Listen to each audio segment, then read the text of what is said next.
ऐसी ही बेहतरीन कहानियाँ सुनने के लिए केपी नॉवल चैनल को लाइक, शेयर और सब्सक्राइब करें। आने वाली कहानियों के बारे में जानने के लिए हमारे टेलीग्राम से जुड़ें। लिंक डिस्क्रिप्शन में है। नेक्रोमांसर ऑफ द शैडोज, अध्याय 361। जैसे ही ओलिविया दुर्घटनाग्रस्त हुई, एक बहुत बड़ा विस्फोट हुआ जिससे जमीन हिल गई। प्रभाव के बिंदु से एक बहुत बड़ा शॉकवेव बाहर की ओर लहराया, जो पूरी तरह से बल के साथ परिदृश्य को चीरता हुआ निकल गया। आसमान में धूल का एक बादल ऊपर उठा और हर जगह मलबा उड़ गया। प्रभाव की शक्ति के नीचे धरती कांप उठी और पेड़ ऐसे हिले मानो उस व्यक्ति को नमन कर रहे हों जिसने शक्तिशाली शॉकवेव बनाई थी। जंगल में एक तेज गर्जना गूंजी जिसने इस जगह को अपना घर कहने वाले राक्षसों को कुछ पल के लिए चुप करा दिया। जब धूल और मलबा नीचे गिरा तो एक चौंका देने वाला दृश्य सामने आया। एक विशाल गड्ढा जो 100 मीटर से अधिक व्यास में फैला हुआ था, जमीन में खुदा हुआ था। गड्ढे के बीच में ओलिविया अपने टूटे हुए शरीर के साथ पड़ी थी। उसकी अधिकांश हड्डियां टूट चुकी थीं, उसके आंतरिक अंग बुरी तरह क्षतिग्रस्त हो चुके थे और वह हर जगह से खून बह रहा था। जमीन पर गिरने के बाद उसका आभामंडल बेहद कमजोर हो गया था और अगर उसकी A+ रैंक की काया और A+ रैंक का कवच न होता तो वह पहले ही मर चुकी होती। इवान ओलिविया के बगल में उतरा और उसके अविचल शरीर को देखा। वह अभी भी होश में थी और वह उसकी आंखों से खून के साथ आंसू निकलते देख सकता था। इवान की आंखों में ठंडक की चमक थी और उसकी परछाई थोड़ी झिलमिला रही थी। अगले ही पल एलिसिया उसकी परछाई से बाहर आए और उसके बगल में खड़ी हो गई। उसे ठीक करो, इवान ने ओलिविया के टूटे हुए शरीर को देखते हुए कहा। उसका उसे इतनी जल्दी मौत देने का कोई इरादा नहीं था। एलिसिया का शरीर प्रकाश तत्व से चमक उठा और उसने ओलिविया को ठीक करना शुरू कर दिया।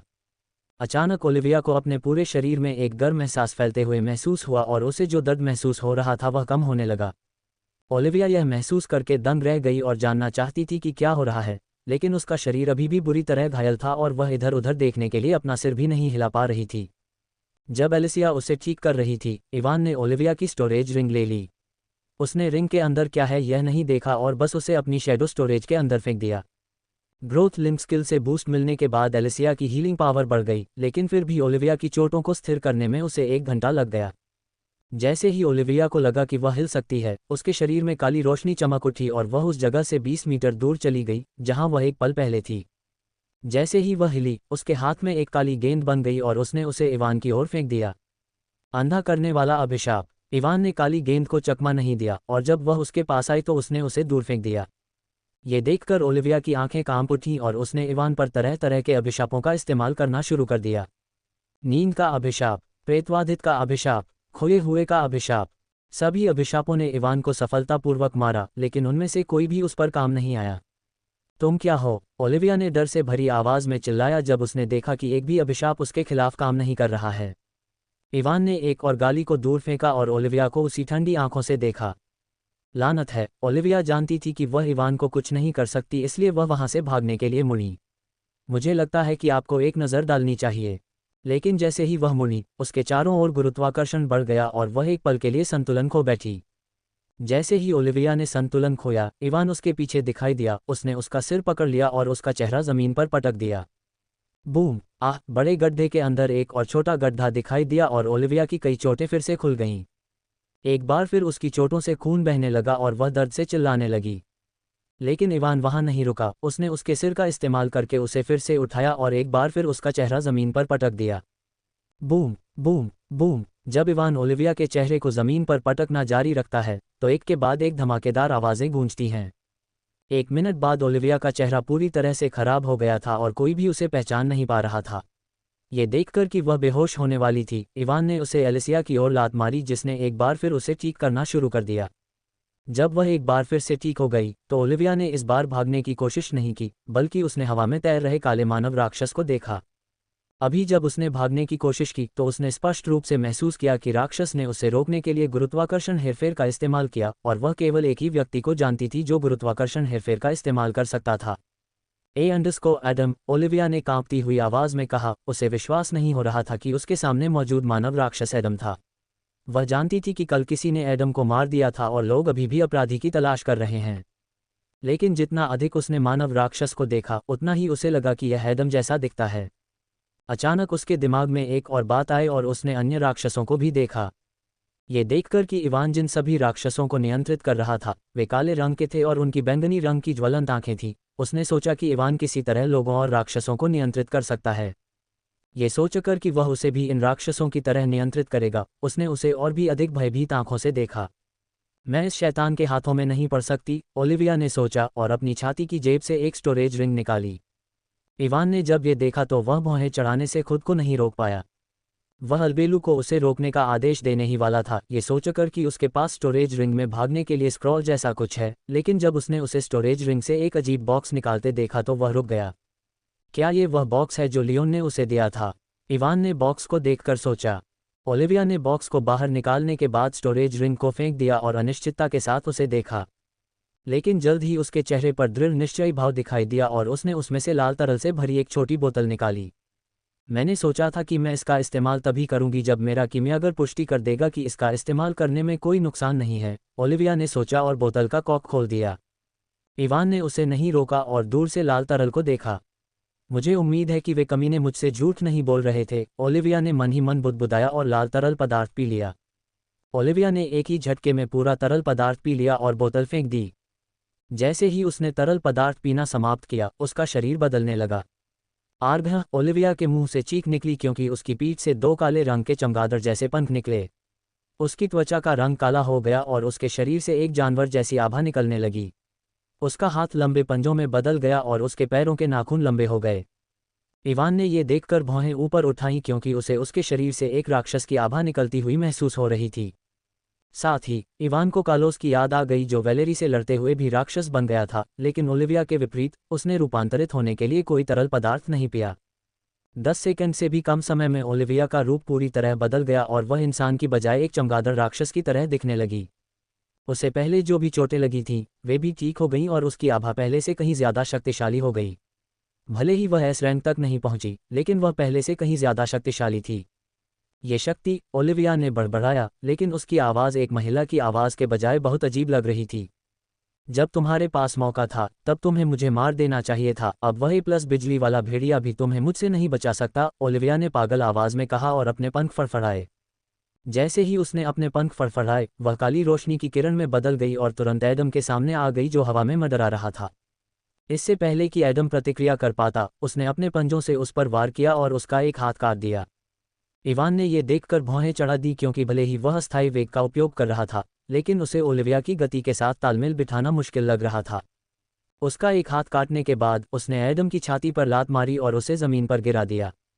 एडम ज़मीन पर गिर पड़ा और वहाँ एक और 30 मीटर चौड़ा गड्ढा बन गया।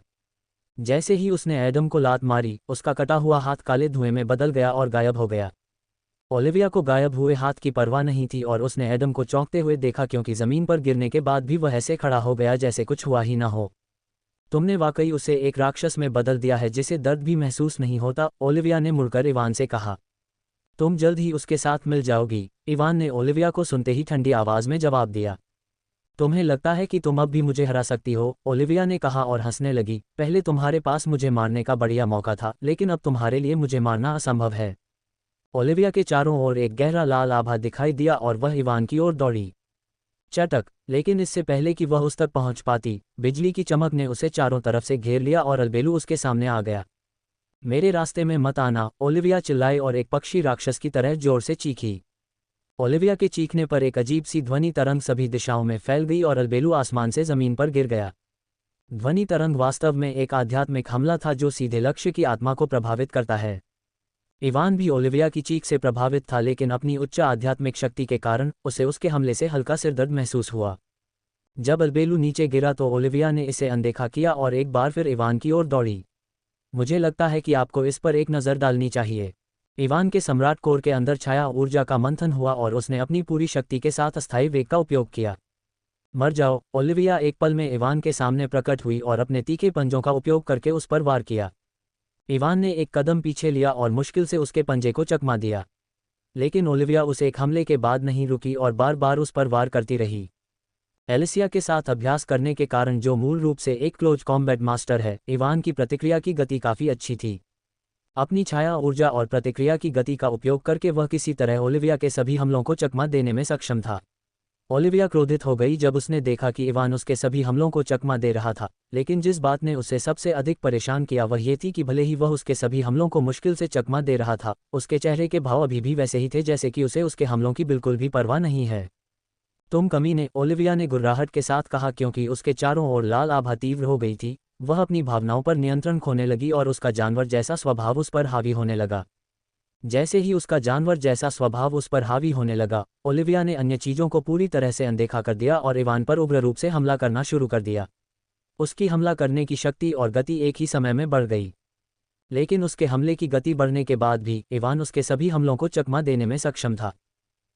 ये देखकर कि इवान अभी भी उसके हमले को चकमा देने में सक्षम था, ओलिविया जोर से दहाड़ उठी और उसका जानवर जैसा स्वभाव पूरी तरह से उस पर हावी हो गया।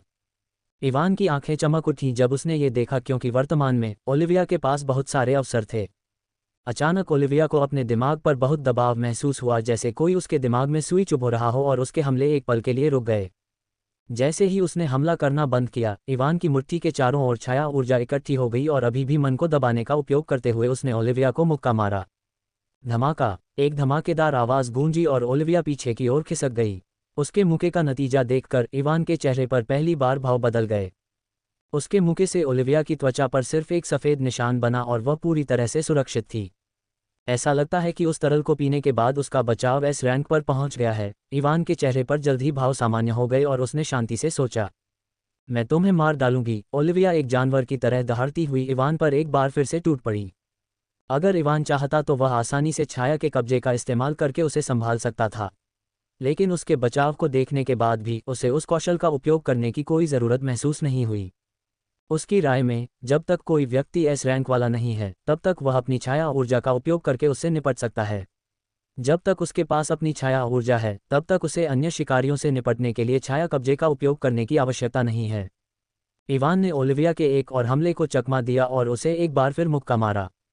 मुझे लगता है कि यह उस कौशल का उपयोग करने का सही समय है जो मुझे शेष कोर को अवशोषित करने के बाद मिला है, इवान ने सोचा और अचानक उसकी आंखें काली हो गईं। गड़गड़ाहट! आसमान में गड़गड़ाहट शुरू हो गई और काले बादल आसमान को ढक गए। यहाँ तक कि राक्षस जो उस स्थान से दूर थे जहाँ इवान लड़ रहा था, वे भी काले बादलों की दिशा में देखने लगे और डर के कारण उनकी आत्मा कांपने लगी। क्रैकल! अचानक काले बादलों के अंदर बिजली की काली काली चापें चलने लगी, जैसे कि सब कुछ नष्ट करने के लिए तैयार सांप हों। Thunder Tempest! इवान ने कहा और अगले ही सेकंड सैकड़ों काली काली बिजली की चापें आसमान से उतरी और जंगल के एक बड़े क्षेत्र को कवर किया। थंडर टेम्पेस्ट अद्वितीय कौशल। इस कौशल का उपयोग करके आप अपनी ऊर्जा को आकाश में भेज सकते हैं और एक विशाल बिजली के बादल को बुला सकते हैं जो विनाशकारी बिजली के साथ चटकती है। बादल उपयोगकर्ता के ऊपर मंडराता है और इसकी सीमा और शक्ति उस ऊर्जा की मात्रा पर निर्भर करती है जिसका उपयोग उपयोगकर्ता ने इसे बुलाने के लिए किया था। उपयोगकर्ता के आदेश पर बिजली का बादल बिजली के शक्तिशाली बोल्ट जारी करेगा जो विनाशकारी सटीकता के साथ दुश्मनों को मार गिराएगा। इवान ने अकादमी छोड़ने से पहले अपने बाकी कोर को अवशोषित कर लिया था। लेयल के स्टोरेज रिंग में मिले ए रैंक कोर को अवशोषित करने के बाद उसे ऑक का अनूठा कौशल मिला। जब उसने देखा कि वह राक्षसों के कोर को अवशोषित करने के बाद उनके अद्वितीय कौशल प्राप्त कर सकता है, तो वह बहुत आश्चर्यचकित हुआ, लेकिन ये याद करने के बाद कि उसने कोर को अवशोषित करने के बाद हवा में हेरफेर करने का कौशल भी प्राप्त किया, उसने सोचा कि यह स्वाभाविक ही है कि वह अद्वितीय कौशल भी प्राप्त कर सकता है। इवान ने मैना के बजाय छाया ऊर्जा का उपयोग करके कौशल को सक्रिय किया। यही कारण है कि बिजली का रंग सामान्य बैंगनी के बजाय काला था। जैसे ही इवान ने अपना कौशल सक्रिय किया, आकाश अब अंधेरे में डूबा हुआ था।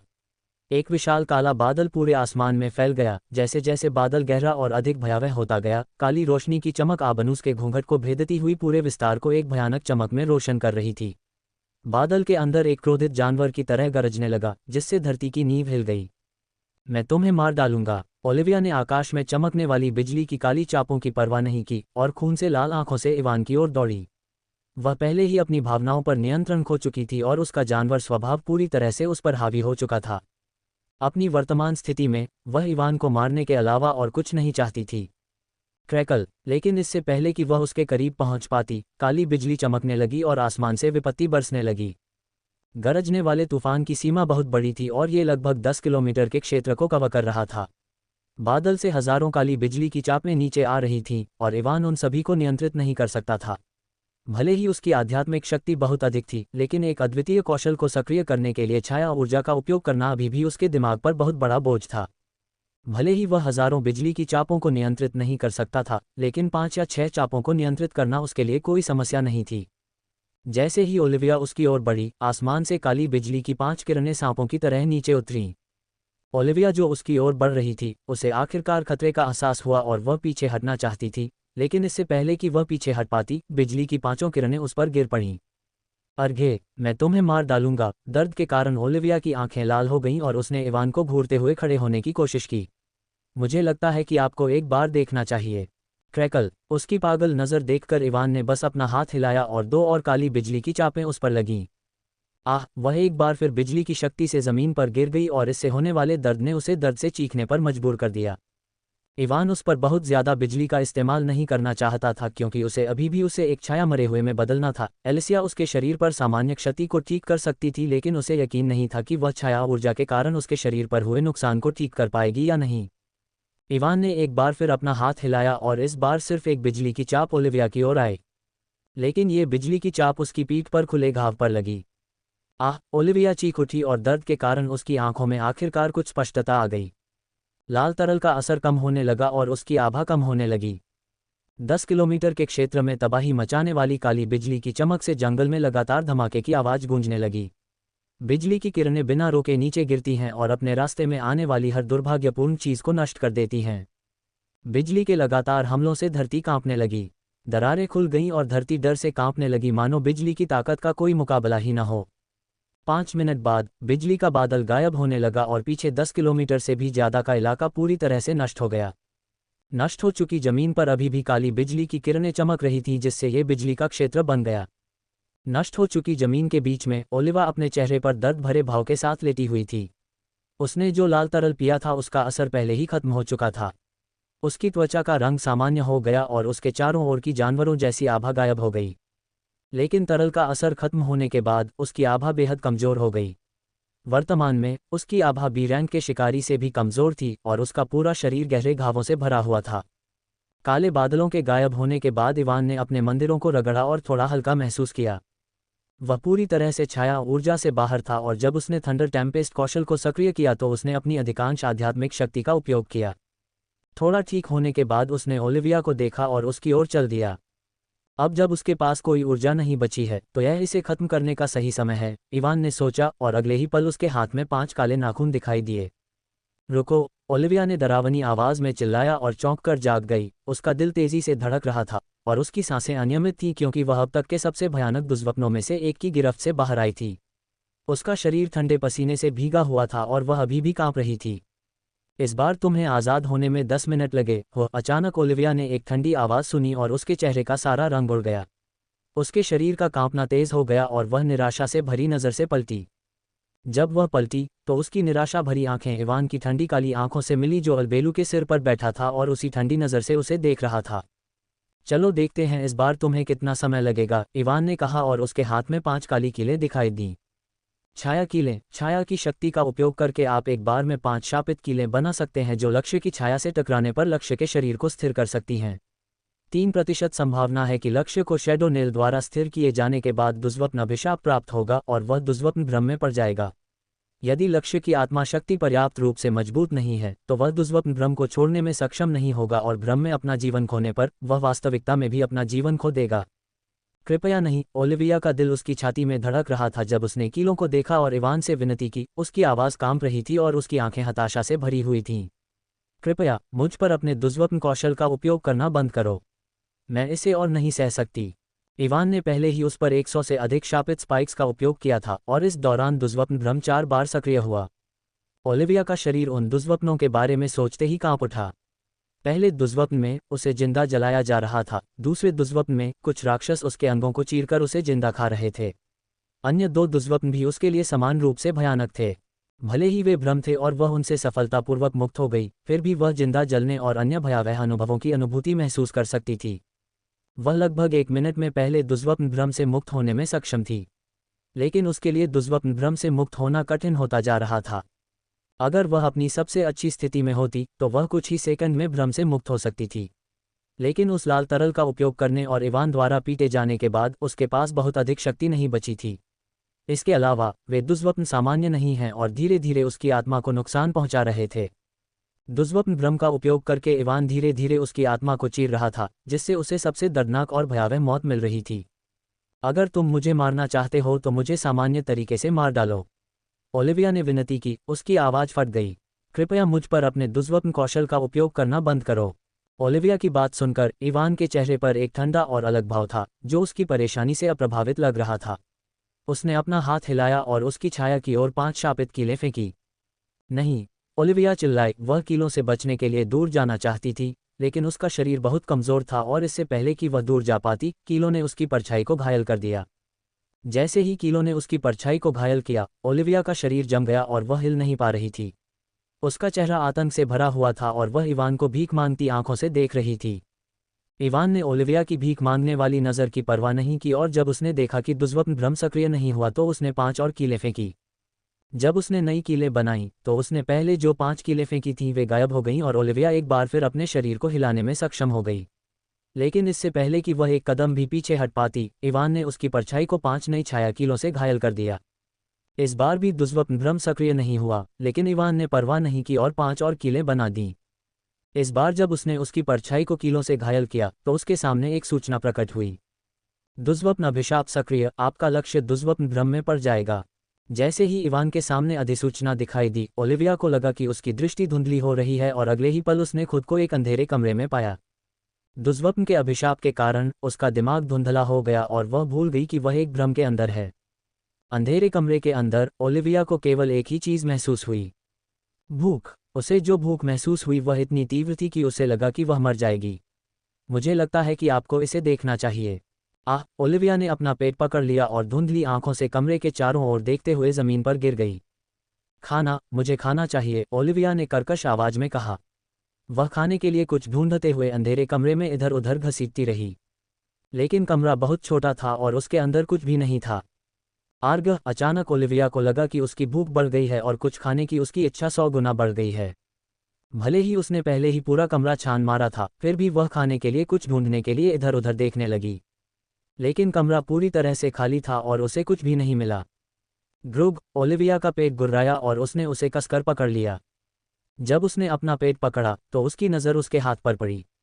जैसे ही उसने अपने हाथ को देखा, उसकी आंखों में एक अजीब सी इच्छा चमक उठी। ग्रुग, उसका पेट और भी जोर से गुर्राया और भूख ने उसके दिमाग पर कब्जा करना शुरू कर दिया। जैसे वह किसी तरह की मदहोशी में थी, उसने अपना हाथ अपने मुंह के पास ले आया। जब उसका हाथ उसके मुंह के पास पहुंचा, तो उसके चेहरे पर एक क्रूर भाव प्रकट हुआ और उसने एक बड़ा टुकड़ा काट लिया, उसके हाथ का मांस काट कर खा लिया। जैसे ही उसने अपना हाथ काटा, उसे अपनी आत्मा की गहराई से एक तेज दर्द महसूस हुआ। लेकिन दर्द के साथ साथ उसे अपनी भूख भी थोड़ी कम होती हुई महसूस हुई। दर्द की परवाह किए बिना ओलिविया ने एक बार फिर अपने मांस का एक बड़ा हिस्सा काटा और उसे खा लिया। इवान अल्बेलू की पीठ पर बैठ गया और ओलिविया के अविचल शरीर को घूरने लगा। लगभग 20 मिनट के बाद अचानक ओलिविया को रोकने वाले शापित कीलें गायब हो गईं। जैसे ही कीलें गायब हुईं, ओलिविया तुरंत अपने घुटनों पर गिर गई। उसका पूरा शरीर कांप रहा था। उसने मुश्किल से अपना सिर उठाया और देखा कि इवान के हाथ में पहले से ही 5 और कीलें थीं। ओलिविया की आंखों में आंसू भर आए और उसकी आवाज़ भावनाओं से भर गई। कृपया, मैं आपसे विनती कर रही हूँ, बस मुझे मार डालो। मैं इसे और बर्दाश्त नहीं कर सकती। ये देखकर इवान का चेहरा नहीं बदला और उसने एक बार फिर उसकी परछाई की ओर 5 कीलें फेंक दीं। नहीं, ओलिविया ने डरावनी नज़र से चिल्लाया, लेकिन जल्द ही उसने पाया कि शापित कीलों के कारण वह फिर से हिल नहीं सकती। 2 दिन बाद ओलिविया खोखली आंखों के साथ ज़मीन पर लेटी हुई थी। उसका चेहरा सूखे आंसुओं और नाक के बलगम से सना हुआ था और उसके चेहरे पर कोई भाव नहीं था। कृपया मुझे मार दो, कृपया मुझे मार दो, वह टूटे हुए रिकॉर्ड की तरह तारों वाले आसमान को देखते हुए बड़बड़ाती रही। इवान ने अल्बेलू के सिर पर बैठे हुए उसे देखा। उसकी खोखली आंखें और बेजान चेहरा देखकर उसने आखिरकार अपनी एक उंगली उसकी ओर उठाई। उसकी उंगली की नोक पर एक काली गोली बनी और उसने उसे उसकी ओर दागा, आखिरकार उसकी जीवन शक्ति को मिटा दिया। जैसे ही ओलिविया की जीवन शक्ति गायब हो गई, इवान की स्थिति विंडो पर चमकने वाली सूचनाएं आखिरकार बंद हो गईं। जैसे ही सूचनाएं बंद हुईं, उसकी ठंडी भावनाएं सामान्य होने लगीं और 5 सेकंड से भी कम समय में वह सामान्य हो गया। जब इवान की भावनाएं सामान्य हुईं, तो उसके चेहरे पर भ्रम की चांदी चमक उठी। उसने अपना हाथ अपने दिल पर रखा और महसूस किया कि ठंडी भावनाओं के साथ साथ उसके दिल से कुछ और भी गायब हो गया, लेकिन उसे नहीं पता था कि वह क्या था। उसने ओलिविया के मृत शरीर को देखा और फिर अपना सिर हिलाया। वह अल्बेलू के सिर से उठकर उसकी ओर चला गया। भले ही उसे नहीं पता था कि पिछले 2 दिनों में उसने इतना ठंडा व्यवहार क्यों किया, लेकिन उसे ओलिविया के लिए कोई सहानुभूति महसूस नहीं हुई। टेरी और अन्य लोगों के लटके हुए शवों की छवि उसके दिमाग में चमक उठी और उसे लगा, कुछ भी नहीं। पिछली बार के विपरीत जब उनकी लाशों को देखने के बाद उसकी भावनाएं नियंत्रण से बाहर हो गई थीं, इस बार जब उसने उनके बारे में सोचा तो उसे कुछ भी महसूस नहीं हुआ। इवान ने ओलिविया की ओर चलना बंद कर दिया और टेरी और उसके गिरोह के बारे में सोचने के बाद जब उसे कुछ भी महसूस नहीं हुआ तो वह और भी भ्रमित हो गया। आपका शीर्षक प्रतिक्रिया कर रहा है। इवान की स्थिति विंडो पर फिर से अधिसूचना चमक उठी और उसके चेहरे पर भ्रम गायब हो गया। अच्छा, मैं उन लोगों की मृत्यु के बारे में सोचकर क्यों कुछ महसूस करूंगा जो मुझसे संबंधित नहीं थे। जैसे ही अधिसूचना चमकी इवान ने बड़बड़ाया और टेरी और उसके गिरोह के बारे में सोचना बंद कर दिया। जब वह ओलिविया के सामने पहुंचा तो उसका मुंह हिलने से नहीं बच सका। मैं क्या सोच रहा था? इवान ने ओलिविया के पूरी तरह से नष्ट हो चुके कवच को देखकर जोर से कहा, मुझे उसे पीटने से पहले उसका कवच उतार देना चाहिए था। ओलिविया ने जो कवच पहना था वह बहुत क्षतिग्रस्त हो गया था जब उसने उसे उल्कापिंड में बदल दिया था, और जब उसने उस पर थंडर टेम्पेस्ट का इस्तेमाल किया तो ये पूरी तरह से नष्ट हो गया। अब जब उसकी भावनाएं सामान्य हो गईं तो उसे लगा कि उसने पहले एक पूर्ण मूर्ख की तरह काम किया था। मुझे उसकी स्टोरेज रिंग से कुछ अच्छा लेना चाहिए, नहीं तो इस बार बहुत बड़ा नुकसान होगा, इवान ने कहा और शैडो रीसर्जन का इस्तेमाल किया। उसके नष्ट हो चुके कवच के अलावा ओलिविया का शरीर काफ़ी हद तक ठीक था। 2 दिनों के दौरान जब उसे दुष्स्वप्न भ्रम के अंदर प्रताड़ित किया जा रहा था, एलिसिया ने उसके अधिकांश घावों को ठीक कर दिया था। ओलिविया के अंदर छाया ऊर्जा रिसने लगी और उसका शरीर कांपने लगा। छाया रीसर्जन विफल। इवान के सामने अधिसूचना चमक उठी और ओलिविया के शरीर पर कुछ दरारें दिखाई देने लगीं। इवान ने भौहें उठाईं जब उसने देखा यह और एक बार फिर छाया पुनरुत्थान का उपयोग किया। इस बार छाया पुनरुत्थान विफल नहीं हुआ और ओलिविया के समान दिखने वाला एक छाया मरे हुए उसके शरीर से बाहर आया। उसे छाया मरे हुए में बदलने के बाद इवान ने ओलिविया के छाया मरे हुए को अनदेखा कर दिया और उसके मृत शरीर को देखा। चलो देखते हैं कि 3 कौशलों को मिलाने के बाद जो कौशल बना है वह कैसे काम करेगा, इवान ने बड़बड़ाया और अपना दाहिना हाथ आगे बढ़ाया। ऊर्जा भक्षण। ऊर्जा भक्षण अद्वितीय कौशल। इस कौशल का उपयोग करने पर आप भक्षण करने वाली कांटेदार लताओं को बुला सकते हैं जो जीवित या मृत प्राणियों या वस्तुओं से जीवन शक्ति, सहनशक्ति या अन्य प्रकार की ऊर्जाओं को खा सकती हैं। उपयोगकर्ता भस्म की गई ऊर्जा का उपयोग खुद को ठीक करने, अपने मन को फिर से भरने, सहनशक्ति को पुनः प्राप्त करने या अपने कोर की रैंक बढ़ाने के लिए कर सकता है। जब उसने थॉर्नब्लूम राक्षसों से प्राप्त सभी कोर को अवशोषित कर लिया तो उसे उनसे 2 कौशल प्राप्त हुए। पहला था कांटेदार बेलें जो उसके बर्फ की जंजीरों के कौशल के समान थी, और दूसरा था ऊर्जा अवशोषण कौशल जो वह चाहता था। ऊर्जा अवशोषण कौशल ऊर्जा भक्षण के समान था, लेकिन उस कौशल का उपयोग करके वह अपने कोर की रैंक नहीं बढ़ा सकता था। वह उस कौशल का उपयोग करके ऊर्जा को अवशोषित कर सकता था, लेकिन उस ऊर्जा का उपयोग केवल अपने मन या सहनशक्ति को ठीक करने के लिए किया जा सकता था। वह उस कौशल का उपयोग करके खुद को ठीक भी नहीं कर सकता था। मुझे लगता है कि आपको इस पर एक नज़र डालनी चाहिए। लेकिन उसे इसकी परवाह नहीं थी क्योंकि जैसे ही उसे ऊर्जा अवशोषण कौशल मिला उसके सामने एक सूचना चमक उठी। भक्षण। ऊर्जा अवशोषण और कांटेदार बेलें एक दूसरे के साथ संगत हैं। क्या आप 3 कौशलों को एक में मिलाना चाहते हैं? हाँ, नहीं। जब उसने देखा कि वह 3 कौशलों को एक साथ मिला सकता है तो वह आश्चर्यचकित हो गया और अपने पिछले मर्ज किए गए कौशलों के परिणामों के बारे में सोचने के बाद उसने बिना किसी हिचकिचाहट के हाथ चुन लिया। और इसका परिणाम यह अनूठा कौशल था। जब इवान ने कौशल को सक्रिय किया और ओलिविया के मृत शरीर को छेद दिया तो उसके हाथ से गहरे हरे, भयानक दिखने वाले कांटों से भरी बेलें निकलीं। जैसे ही बेलों ने उसके शरीर को छेदा, इवान ने देखा कि भक्षण करने वाली बेलें गहरे हरे रंग की चमकने लगीं और ओलिविया का शरीर सड़ने लगा। उसके शरीर के साथ साथ उसने जो क्षतिग्रस्त A+ रैंक कवच पहना हुआ था वह भी सड़ने लगा। भक्षण करने वाली बेलों के अंदर बड़ी मात्रा में ऊर्जा चली गई और इवान ने इसे अपने सम्राट कोर की ओर निर्देशित करने की कोशिश की। भक्षण करने वाली बेल से ऊर्जा उसके शरीर के अंदर चली गई और उसके सम्राट कोर की ओर बढ़ गई। जब ऊर्जा उसके सम्राट कोर के पास आई तो वह घूमने लगी और उसे परिष्कृत करने लगी। 1 मिनट से भी कम समय में ओलिविया का शरीर धूल में बदल गया और सारी ऊर्जा जो भक्षण करने वाली लताओं ने अवशोषित की थी उसके मोनाक कोर की ओर बढ़ गई। उसका मोनाक कोर बहुत तेजी से ऊर्जा को परिष्कृत कर रहा था और कुछ ही सेकंड में उसने लताओं द्वारा भस्म की गई सारी ऊर्जा को परिष्कृत कर दिया। इवान ने ऊर्जा को परिष्कृत करने के बाद अपने मोनाक कोर की प्रगति की जांच की और देखा कि उसे प्राप्त ऊर्जा की मात्रा बीजोड़ रैंक कोर के बराबर थी। यह मेरी अपेक्षा से कम है, इवान ने उसे प्राप्त ऊर्जा की मात्रा देखकर बुदबुदाया। उसने सोचा कि चूंकि ओलिविया A+ रैंक की शिकारी थी इसलिए उसे उसके शरीर से बहुत अधिक ऊर्जा प्राप्त होगी। ठीक है, जंगल में राक्षसों की कोई कमी नहीं है। अब कोर के अलावा मैं अपनी रैंक बढ़ाने के लिए राक्षसों के शरीर का भी उपयोग कर सकता हूँ, इवान ने कहा और इसके बारे में सोचना बंद कर दिया। मास्टर, क्या आप मुझे कोई नाम दे सकते हैं? अचानक छाया ओलिविया ने इवान को प्रत्याशा भरी आंखों से देखते हुए कहा। इवान ने जब उसकी बात सुनी तो उसका मुंह खुला का खुला रह गया। तुम्हारा नाम तो पहले से ही ओलिविया है, क्या इतना काफ़ी नहीं है? लेकिन मास्टर, मुझे आपसे एक नया नाम चाहिए, शैडो ओलिविया ने उम्मीद भरी आवाज़ में जवाब दिया। अरे, ये सभी लोग शैडो अनडेड बनने के बाद नया नाम क्यों मांगते हैं? क्या वे एडम की तरह व्यवहार नहीं कर सकते, जिसने बिना किसी शिकायत के अपना पुराना नाम स्वीकार कर लिया था? मैं भी नया नाम मांगना चाहता था, लेकिन तुमने मुझे शिकायत करने से पहले ही शैडो स्टोरेज में फेंक दिया, एडम की आंतरिक आवाज़। ओली, इवान ने 3.5 सेकंड सोचने के बाद कहा, अब से तुम्हारा नाम ओली होगा। धन्यवाद मास्टर, ओली ने प्रसन्न स्वर में कहा और अपना सिर झुका लिया। इवान ने उसकी बात सुनकर बस अपना हाथ हिलाया, ऐसा अभिनय किया जैसे उसने अभी अभी कोई बढ़िया नाम सोचा हो। मैं सोना चाहता हूँ, इवान ने ओलिविया को नया नाम देने के बाद बुदबुदाया। रात का समय था, इसलिए उसने इधर उधर देखा और एक अच्छी जगह पाकर वहां एक शिविर स्थापित किया। मेरी रक्षा करो, इवान ने अपने सभी छाया मरे हुओं को बुलाया और जंगल के राक्षसों की चिंता किए बिना शिविर के अंदर चला गया। वह पिछले 2 दिनों से सोया नहीं था, इसलिए लेटते ही उसे नींद आ गई। और सो जाने के तुरंत बाद इवान ने खुद को एक और अजीब सपने में पाया।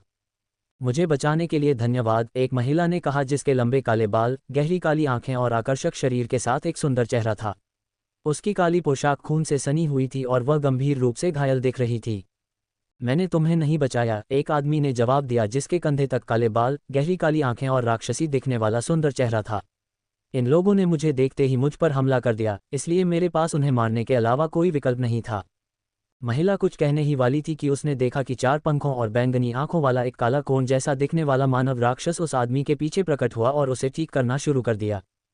कुछ ही सेकंड में आदमी के शरीर पर लगी सारी चोटें पूरी तरह से ठीक हो गईं और काला कोन हवा में गायब हो गया। वह क्या था? महिला ने अपना मुंह थोड़ा खोलकर पूछा। काला राक्षस पंख वाली जाति का कोई व्यक्ति लग रहा था, लेकिन उसका रूप पंख वाली जाति के किसी व्यक्ति के लिए बहुत बुरा था। आदमी ने महिला की बातों को नज़रअंदाज किया और अपने आसपास के क्षेत्र को देखा जो खून से लथपथ था।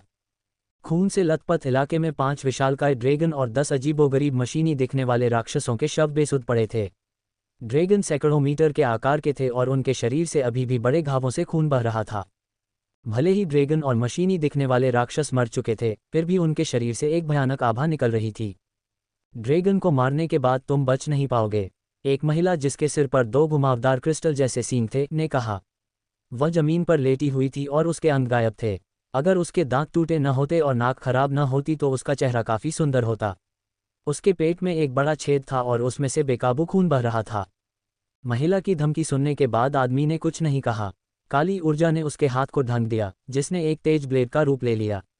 चेहरे पर कोई भाव न दिखाते हुए उसने अपने हाथ से वार किया और एक तेज दरांती जैसी दिखने वाली काली ब्लेड ने महिला के सिर को काट दिया और उसकी भी जान ले ली। ड्रैगन महिला को मारने के बाद काले बालों वाले आदमी ने चेहरे पर शिकन लिए ड्रैगन और मशीनी दिखने वाले राक्षसों के शवों को देखा।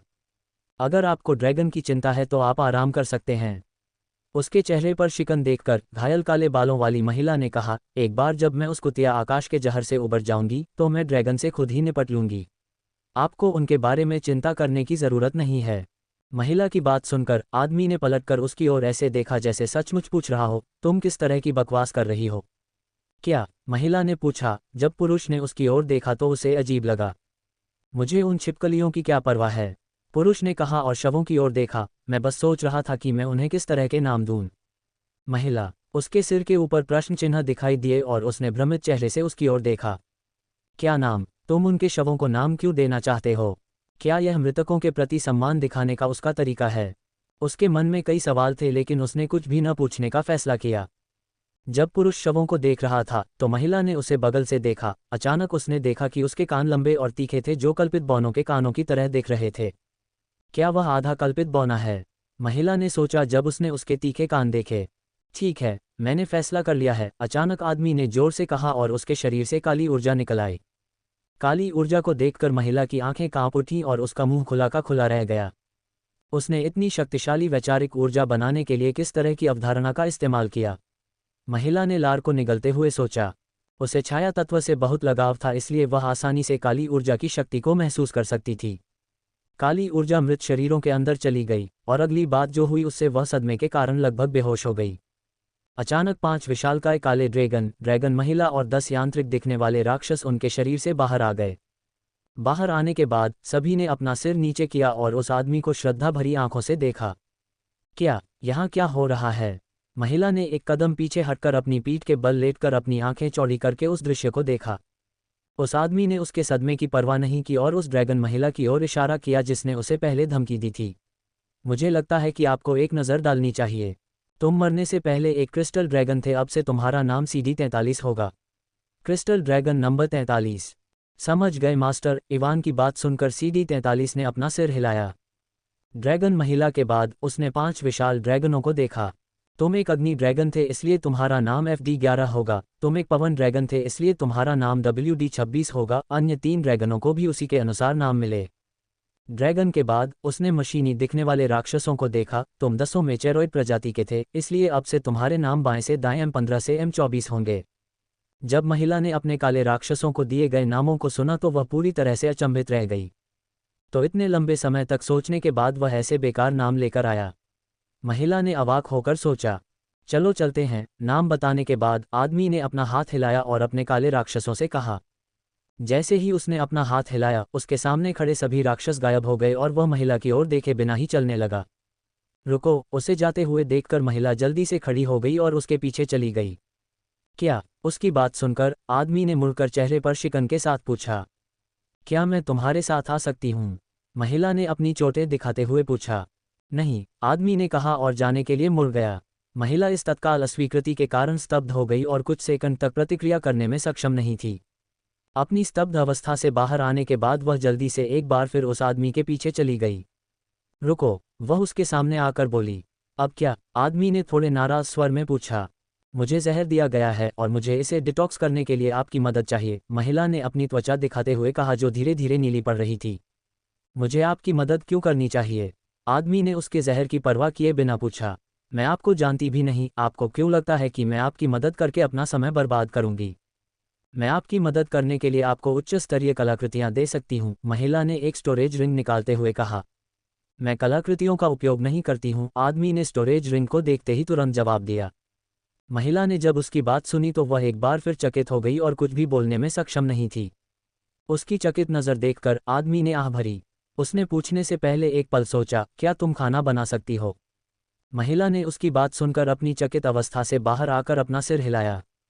ठीक है, मैं आपकी मदद कर सकती हूँ, लेकिन उसके बाद तुम्हें 1 महीने के लिए मेरा रसोइया बनना होगा, पुरुष ने कहा जब महिला ने अपना सिर हिलाया। क्या? महिला चौंक कर बोली, तुम चाहती हो कि मैं तुम्हारा रसोइया बन जाऊं? क्या तुम जानती हो कि मैं कौन हूं? मैं नहीं जानता कि तुम कौन हो और न ही मुझे परवाह है, पुरुष ने स्पष्ट स्वर में कहा, लेकिन अगर तुम्हें मेरी मदद चाहिए तो तुम्हें मेरी शर्त माननी होगी। पुरुष की उदासीन नज़र देखकर महिला ने अपने दांत पीस लिए। उसने अपने हाथ की ओर देखा जो नीला पड़ रहा था, फिर अपने चेहरे पर अनिच्छुक भाव के साथ सिर हिलाया। ठीक है। उसे सुनकर पुरुष मुस्कुराया और अपना सिर हिलाया। तुम्हारा नाम क्या है? उसने उससे पूछा। अनास्तासिया, शैडो ड्रैगन्स की पूर्वज। सुबह के सूरज की पहली किरणें जैसे ही टेंट में घुसी, इवान धीरे धीरे जाग उठा। चूंकि वह जंगल में था, हवा ठंडी थी और जंगल की मिट्टी की खुशबू ले रही थी। पूरी रात की नींद के बाद वह पूरी तरह तरोताजा हो गया था और पिछले 2 दिनों की थकान गायब हो गई थी। क्या अजीब सपना था, इवान ने चेहरे पर हल्की मुस्कान के साथ कहा। उसे नहीं पता था कि क्यों, लेकिन उस सपने को देखने के बाद उसे काफ़ी अच्छा लग रहा था। छाया ड्रैगन के पूर्वज हो, आमतौर पर वह उन अजीब सपनों को देखने के बाद हमेशा असहज महसूस करता था, लेकिन इस बार उसे किसी तरह की असुविधा महसूस नहीं हुई। इसके विपरीत वह एक बार फिर से उस सपने को देखना चाहता था। इस सपने ने मेरी छाया मरे के नामों के बारे में मेरी समस्या को भी हल कर दिया। इवान खड़ा हुआ और अपने शरीर को फैलाया। अब मुझे अपने नए छाया मरे के नामों के बारे में चिंता करने की ज़रूरत नहीं है। इस बार इवान ने सपने में देखे गए व्यक्ति के बारे में सोचना भी ज़रूरी नहीं समझा। उसे पहले से ही पता था कि इन सभी सपनों में कुछ गड़बड़ है और वे सामान्य नहीं हैं। लेकिन चूंकि इस समय वह इसके बारे में कुछ नहीं कर सकता था, इसलिए उसने इस बारे में ज़्यादा न सोचने का फैसला किया। दहाड़! अचानक उसने एक तेज़ दहाड़ सुनी और कुछ राक्षसों की आभा को महसूस किया। वह इत्मीनान से अपने तंबू से बाहर निकला और अपनी छाया इंद्रियों का इस्तेमाल किया। जब उसने छाया इंद्रियों का इस्तेमाल किया तो उसने देखा कि एल्बेलू और उसके दूसरे छाया मरे हुए लोग ऑक्स के छोटे समूह को घूर रहे थे। समूह में 10 ऑक्स थे। ऑक्स का नेता A रैंक पर था और बाकी 9 सी जोड़ से B जोड़ रैंक के थे। सभी ऑक्स एक बिजली के पिंजरे में फंसे हुए थे और उसकी छाया मरे हुए लोगों को डरावनी नज़रों से देख रहे थे। कल रात इन ऑक्स ने एक स्वादिष्ट मानव की सुगंध सूंघी और यहाँ एक उत्सव के लिए आए। लेकिन जैसे ही वे यहाँ आए उन्हें इन बड़े मालिकों ने पकड़ लिया। इवान अल्बेलू और अन्य लोगों की ओर चला गया और जल्द ही उस स्थान पर पहुंच गया जहां ऑक्स फंसे हुए थे।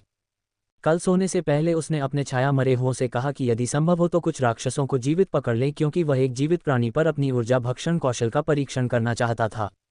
अच्छा काम, इवान ने अल्बेलू के सिर को थपथपाते हुए कहा, जो एक बिल्ली की तरह गुर्रा रहा था। उसने ऑक्स के समूह को देखा और अपने लक्ष्य के रूप में एक बीजोड़ रैंक ऑक को चुना। ऊर्जा भक्षण भक्षण करने वाली लताएं बीजोड़ रैंक ऑक की ओर बढ़ीं, जिसने भागने की कोशिश की, लेकिन अचानक जमीन से कुछ बिजली की जंजीरें निकलीं और उसे दूर जाने से रोक दिया। दहाड़ भक्षण करने वाली लताओं ने उसकी सख्त त्वचा को छेद दिया और ऑक दर्द से दहाड़ उठा। ए रैंक सहित अन्य 9 ऑक बीजोड़ रैंक ऑक को भयभीत होकर देखते रहे, क्योंकि उसका शरीर मुरझाने लगा था। इवान ने भी भौहें उठाईं जब उसने ऑक के चेहरे पर दर्दनाक भाव देखा और उसका शरीर कैसे मुरझा रहा था। मुझे ऐसा क्यों लग रहा है कि मैं किसी तरह वुक्सिया उपन्यास के राक्षसी साधक में बदल गया हूं। इवान अपने सामने भयानक दृश्य देखकर सोचने से खुद को रोक नहीं पाया। सिर्फ 1 मिनट में बीजोड़ रैंक ऑक का शरीर धूल में बदल गया। इवान ने उस ऊर्जा पर ध्यान केंद्रित किया जो भक्षण करने वाली लताओं के अंदर थी और उसे अपने प्राइम कोर की ओर भेजा। मुझे लगता है कि आपको इस पर एक नज़र डालनी चाहिए। ऊर्जा को परिष्कृत करने में उसका प्राइम कोर उसके मोनाक कोर की तुलना में बहुत धीमा था। उसके प्राइम को पूरी ऊर्जा को परिष्कृत करने में लगभग 5 मिनट लगे। जब इवान ने इसकी प्रगति की जांच की तो उसने देखा कि उसे जो ऊर्जा मिली वह बीजोड़ रैंक कोर से भी कम थी।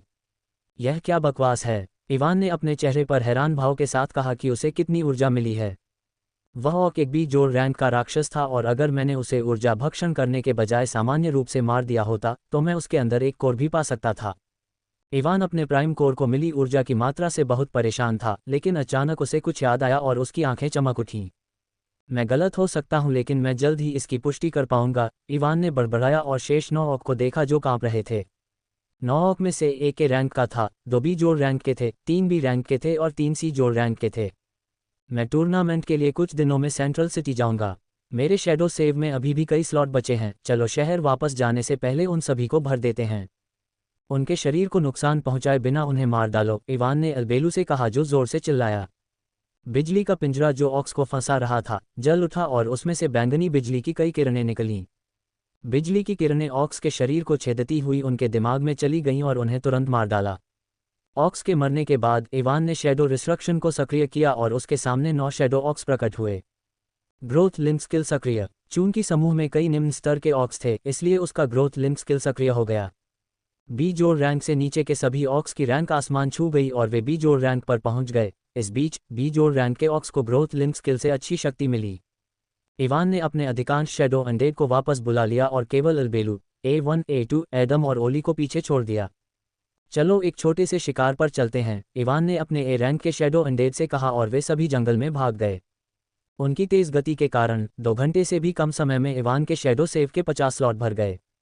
इवान इन सभी शैडो मरे हुए लोगों को रखने की योजना नहीं बना रहा था। अगर उसे भविष्य में कोई अच्छा राक्षस मिल जाता है तो वह इनमें से किसी एक शैडो मरे हुए व्यक्ति को हटा देगा और उस राक्षस को बचा लेगा। मेरे मौजूदा कौशल और इन शैडो मरे हुए लोगों के साथ मुझे लगता है कि मैं बिना किसी समस्या के ए रैंक के कालकोठरी को भी साफ कर सकता हूं, इवान ने राक्षस के शरीर को अपने शैडो स्टोरेज में रखते हुए कहा। शरीर को हटाने के बाद उसने शहर की दिशा में देखा और जंगल से दूर उड़ गया। शहर वापस जाते समय इवान ने अपने ग्रोथ लिंक कौशल के दूसरे प्रभाव का उपयोग करके ओलिविया के कौशल की जांच की।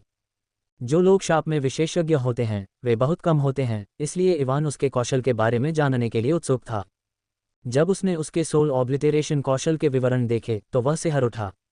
अगर उस समय मेरे शीर्षक का दूसरा प्रभाव सक्रिय नहीं होता तो मैं वहीं मर सकता था, इवान ने सोचा और उसे और भी उलझन हुई कि उसने उस समय उस हमले से बचने की कोशिश क्यों नहीं की। मुझे लड़ते समय अपनी भावनाओं पर काबू रखना चाहिए, इवान ने खुद से कहा और उसके दूसरे कौशलों को देखा। ओलिविया के पास कई कौशल थे और इवान को कुछ दिलचस्प कौशल मिले। रीपर का अभिशाप लक्ष्य ग्रिम रीपर द्वारा चिन्हित हो जाता है, जिससे उन्हें मृत्यु और गंभीर चोटों का खतरा अधिक हो जाता है। उन्हें मिलने वाले किसी भी घाव को ठीक करना मुश्किल हो जाता है।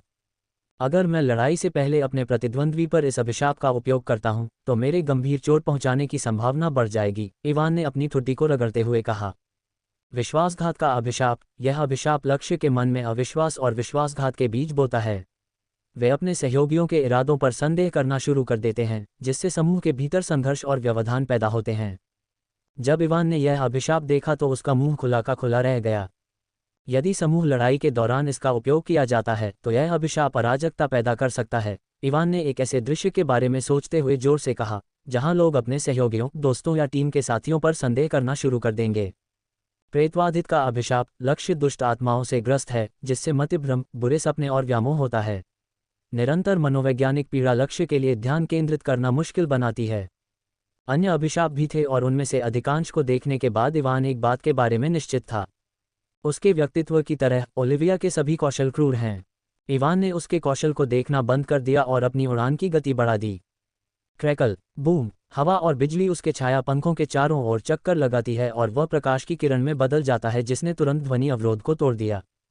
इवान ने अल्बेलू से उसे वापस लाने के लिए नहीं कहा, बल्कि ग्रोथ लिंक स्किल के दूसरे प्रभाव का उपयोग करके उसने उसका लाइटनिंग क्रिएशन स्किल लिया।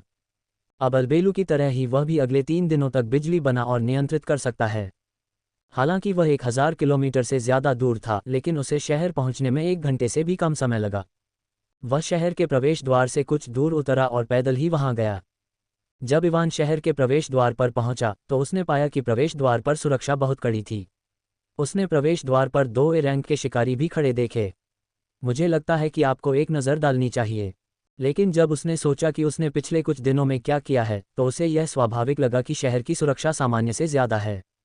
अगर मैं गलत नहीं हूं तो शहर के अधिकारियों ने सोचा होगा कि एडम और ओलिविया को डार्क गिल्ड ने मार दिया है, इसलिए उन्होंने सुरक्षा बढ़ा दी।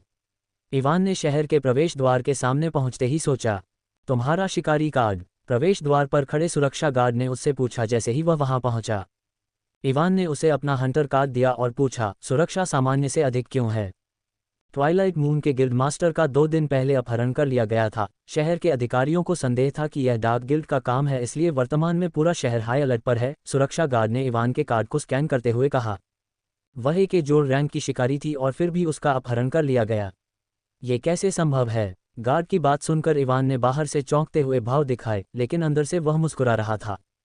दुनिया जितनी तुम सोचते हो उससे कहीं ज्यादा खतरनाक है बच्चे। अगली बार जब तुम शहर से बाहर जाओ तो सावधान रहना। इवान के हंटर कार्ड में कोई समस्या नहीं होने की पुष्टि करने के बाद सुरक्षा गार्ड ने उससे कहा। उसने उसका हंटर कार्ड उसे वापस कर दिया और उसे शहर में प्रवेश करने की अनुमति दे दी। धन्यवाद, मैं सावधान रहूंगा। गार्ड की बात सुनकर इवान ने अपना सिर हिलाया और शहर के अंदर चला गया। जैसा कि अपेक्षित था, वे सोच रहे हैं कि यह डार्क गिल्ड का काम है। शहर के अंदर आने के बाद इवान ने सोचा, लगता है सेबेस्टियन ने किसी को नहीं बताया कि मैं ही ओलिविया पर हमला करने वाला व्यक्ति हूं। इवान ने एक बार फिर अपने छाया पंखों का इस्तेमाल किया और अकादमी की ओर उड़ गया। इस बार उसने उड़ते समय बिजली का इस्तेमाल नहीं किया और सिर्फ हवा के हेरफेर का इस्तेमाल किया।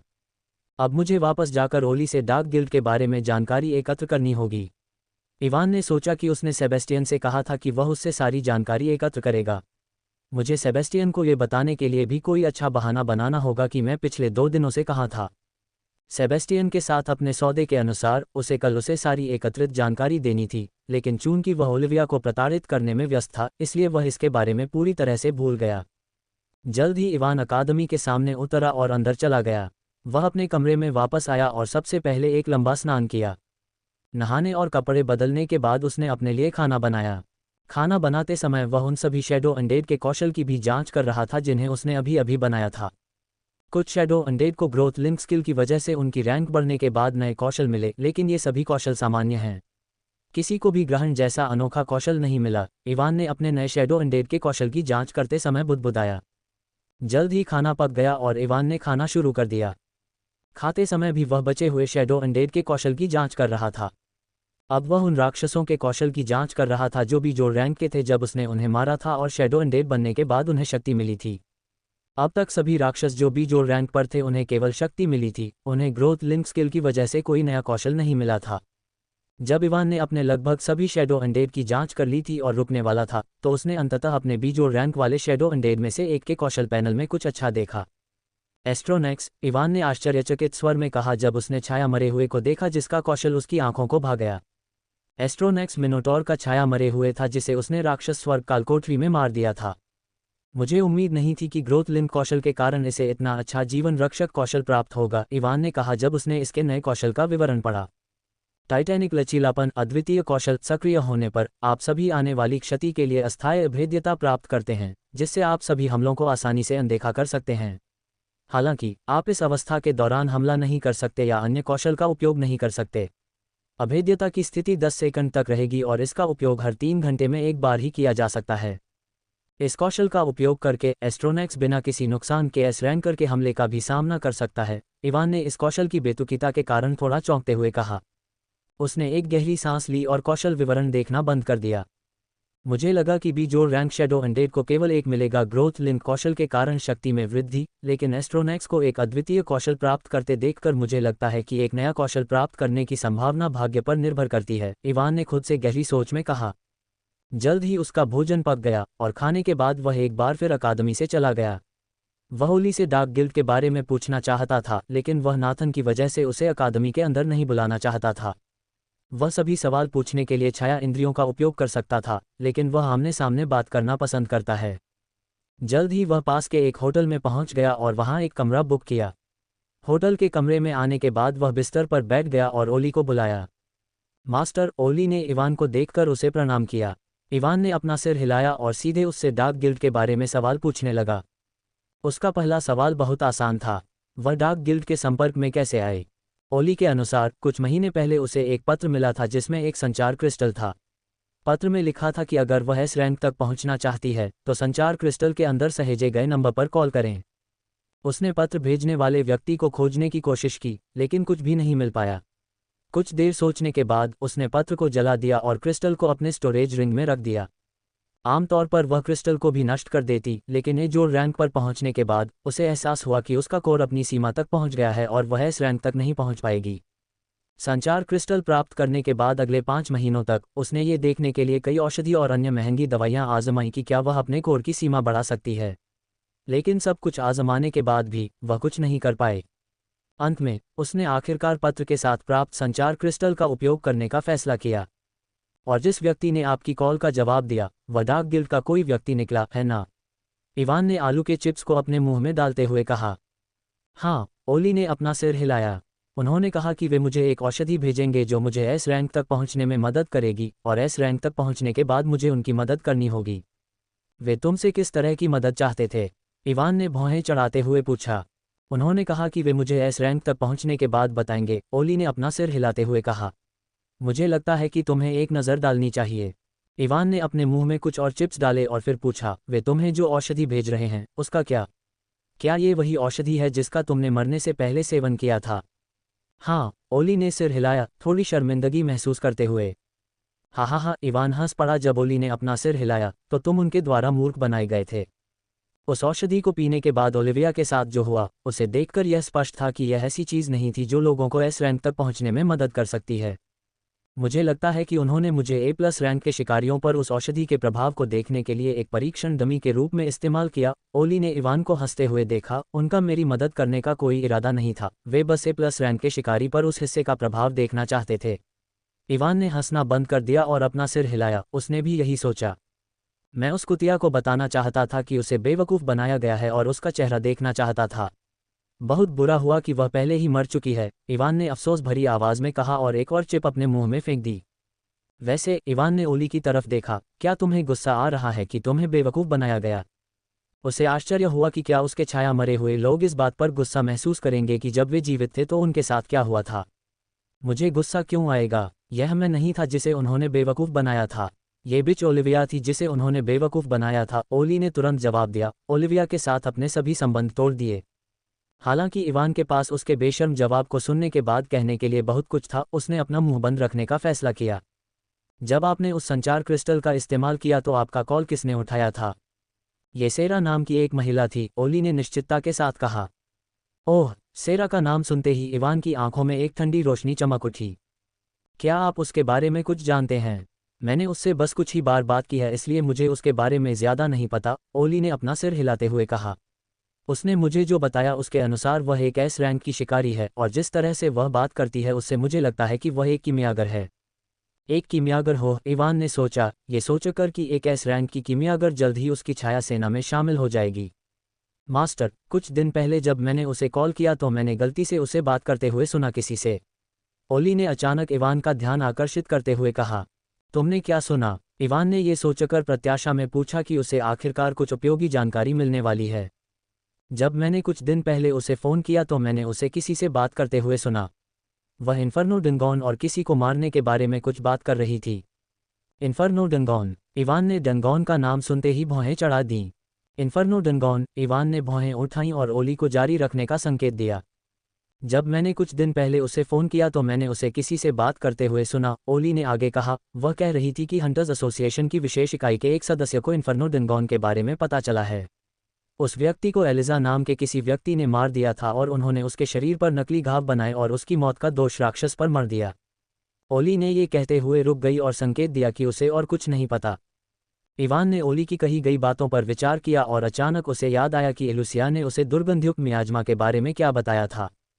एलुसिया के अनुसार दुर्गंधयुक्त मियाज्मा बनाने का नुस्खा एक खंडहर से आया था। क्या एक खंडहर इस नरक कालकोठरी के अंदर स्थित हो सकता है? इवान ने अपनी भौहें सिकुड़ते हुए कहा। ओलिविया को जो औषधि भेजी गई थी वह भी बहुत अजीब थी। अगर मैं गलत नहीं हूं तो उन्हें ये सभी औषधियां इस नरक कालकोठरी से मिल रही होंगी। क्या आप जानते हैं कि शिकारी संघ की यह विशेष इकाई क्या है? इवान ने एक पल के बाद ओली से पूछा।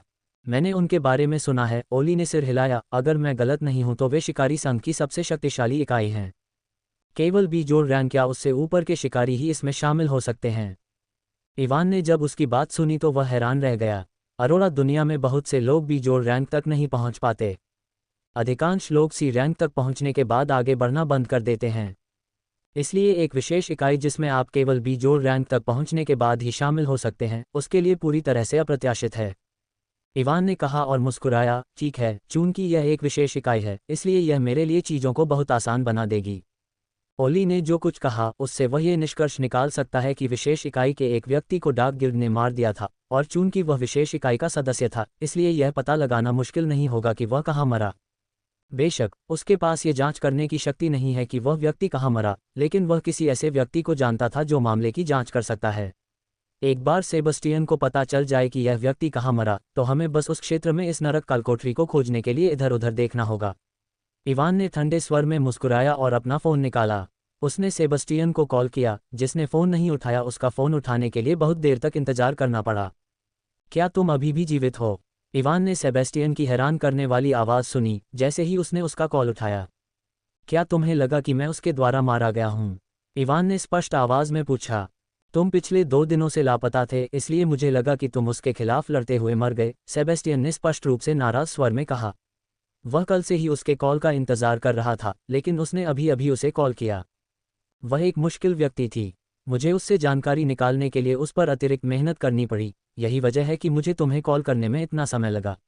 इवान ने सेबेस्टियन के नाराज़ स्वर पर ध्यान न देते हुए कहा। तुम पिछले 2 दिनों से उसे प्रताड़ित कर रहे थे?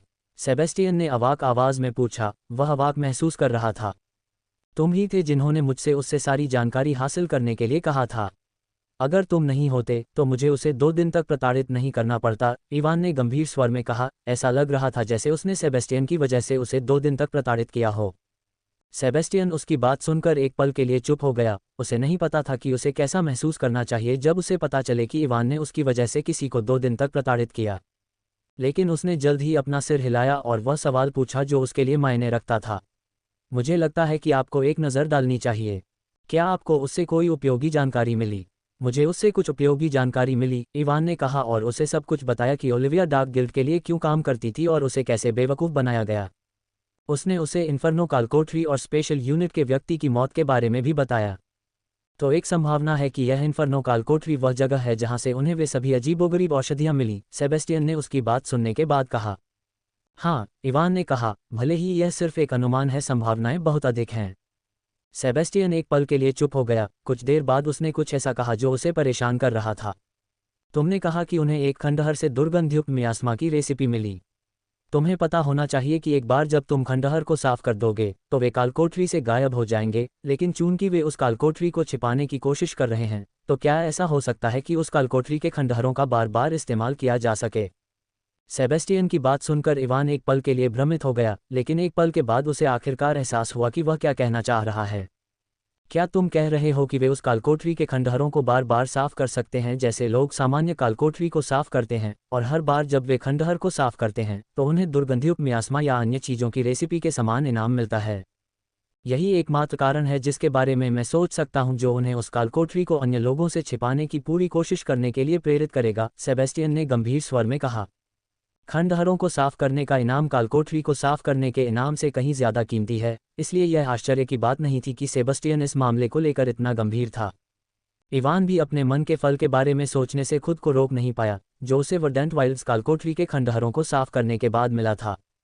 अगर मुझे बार बार मन के फल के समान इनाम मिल सकते हैं, इस संभावना के बारे में सोचते ही इवान उत्साह से लबालब हो गया। अरे, जब तुम उस इन्फर्नो कालकोठरी का स्थान खोज लोगे तो मुझे भी साथ ले जाना, इवान ने सेबेस्टियन से कहा, और उसकी आवाज़ से यह स्पष्ट था कि वह जवाब में नहीं स्वीकार नहीं करने वाला है। इवान की लालच भरी आवाज़ सुनकर सेबेस्टियन का मुंह खुला का खुला रह गया। हम कालकोठरी का स्थान खोजने के बाद इस बारे में बात करेंगे, सेबेस्टियन ने अपनी कनपटी को रगड़ते हुए कहा। जल्दी करो और इसके स्थान की तलाश शुरू करो। हम डार्क गिल्ड को अकेले सभी लाभों का आनंद लेने नहीं दे सकते, इवान ने कहा और कॉल समाप्त कर दी। मन इन्फिनिटी फल के समान पुरस्कार, इवान ने कॉल समाप्त करने के बाद उत्साहित महसूस करते हुए कहा। अचानक उसे ओलिविया द्वारा उसके लिए छोड़ी गई विरासत याद आ गई। उसने अपने शैडो स्टोरेज में देखा और उसकी स्टोरेज रिंग निकाली। चलो देखते हैं कि इसमें कुछ उपयोगी है या नहीं।